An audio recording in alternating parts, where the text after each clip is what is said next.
Week 15 of the fantasy football season, and his wide receiver start sits this week. The first start, Amon-Ra St. Brown, the Detroit Lions. So St. Brown, one of the worst games of the season for him with only 5.10 fantasy points in PPR leagues. But this week, I think he gets back on track. He's got a good matchup versus the Denver Broncos, where we've seen wide receivers all season for the most part have good ball games, even though Patrick Surtain is one of the better corners in the league.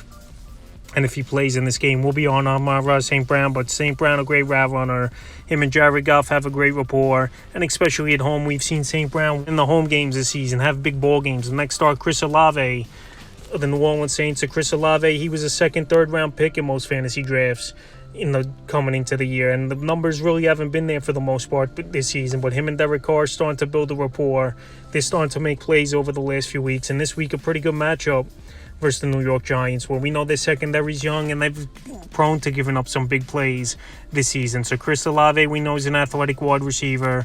We know he could run all the routes and make the plays, and especially good yard after catch. And this week, in a good matchup versus the New York Giants, he's a start once again. Next start's Devonta Smith of the Philadelphia Eagles. So Smith, we know there's some games he has monster games, and some games he disappears. He's pretty much a boom or bust type of wide receiver.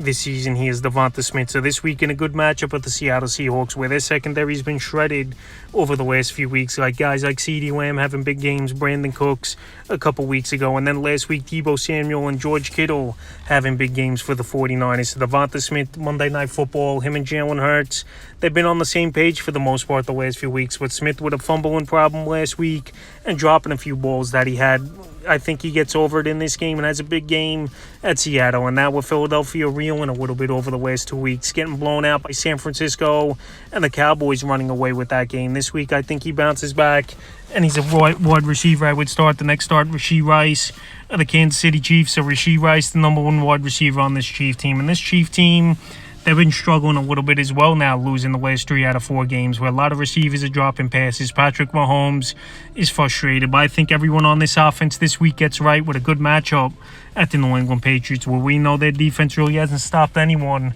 this season. So Rashee Rice, this week I will put him in the starting lineup. Their secondary's banged up, and I think this Chief team's finally going to explode and have a monster game. Next start, Tyler Lockett of the Seattle Seahawks. So Lockett having one of the better games of the year for him in last week's ball game. And I know it was Drew Lock at quarterback, and we don't know if it's going to be Geno Smith or Drew Lock going into this week, because Geno was a surprising scratch late in that Week 14 game before game time at the 49ers. So this week, middle of the pack matchup versus the Steelers.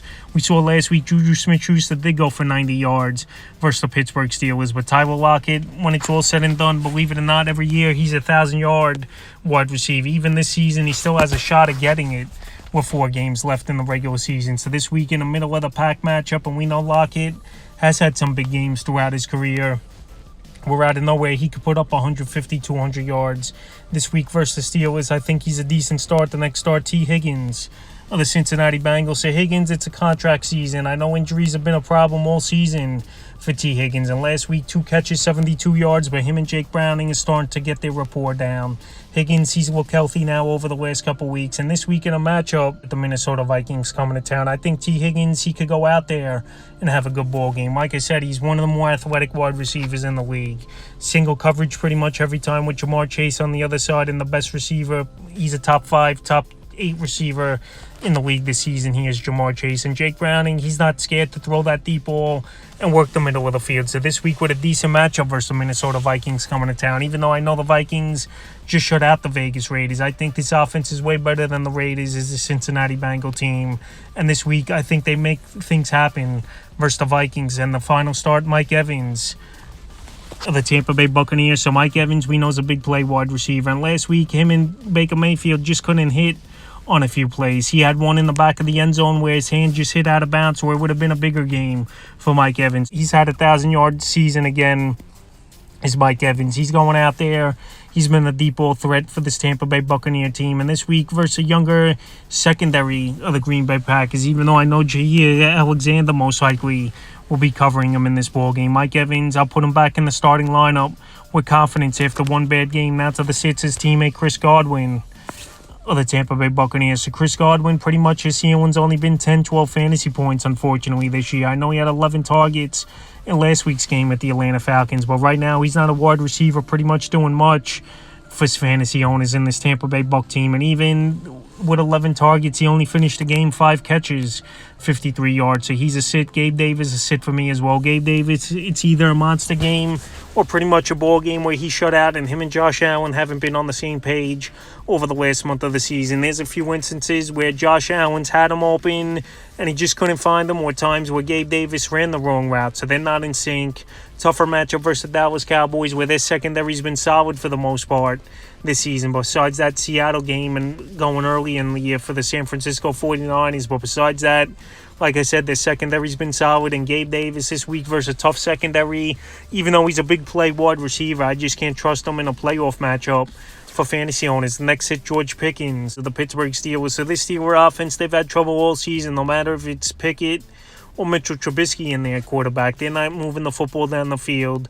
They're not making plays. And George Pickens, we know he's a highlight reel type of wide receiver, but also his route running hasn't been all that great. And he's been frustrated all season long. So this week, I know it's a better matchup on paper at Indianapolis, but I just don't trust Mitchell Trubisky getting him the football consistently. The next hit, Jordan Addison of the Minnesota Vikings. Addison and Kirk Cousins, they had a good rapport, and ever since Kirk Cousins went down, pretty much Addison's been 7-9 fantasy point ceiling at the position. So Addison, on paper, a decent matchup at the Cincinnati Bengals. But like I said, I don't really see him going out there and making many plays as Jordan Addison. So in terms of fantasy football, he really hasn't had value over the last month and a half of the season since Cousins has gone down. And this week, I know Cincinnati isn't that great of a team, but this week I can't really see Addison doing much, and he's a sit. The next hit, Hollywood Brown of the Arizona Cardinals. So Hollywood Brown, believe it or not, he's had better games this season when Joshua Dobbs was over there and the starting quarterback for the Arizona Cardinals. But the last few weeks with Kyler Murray, besides one pop game,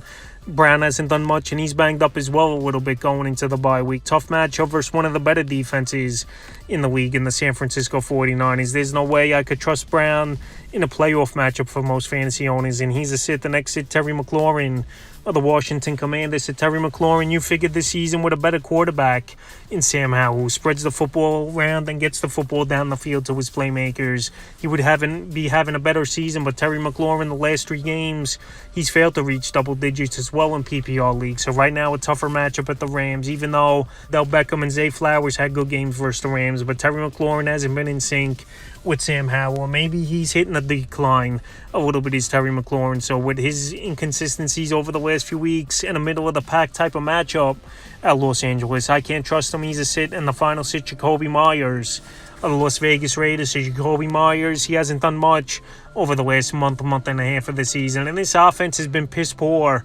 let's just say it outright, for this Vegas Raider team. To get shut out after coming off a bye week versus the Minnesota Vikings is no good. And Aidan O'Connell, I know he's going out there and trying, but he's just not getting the job done.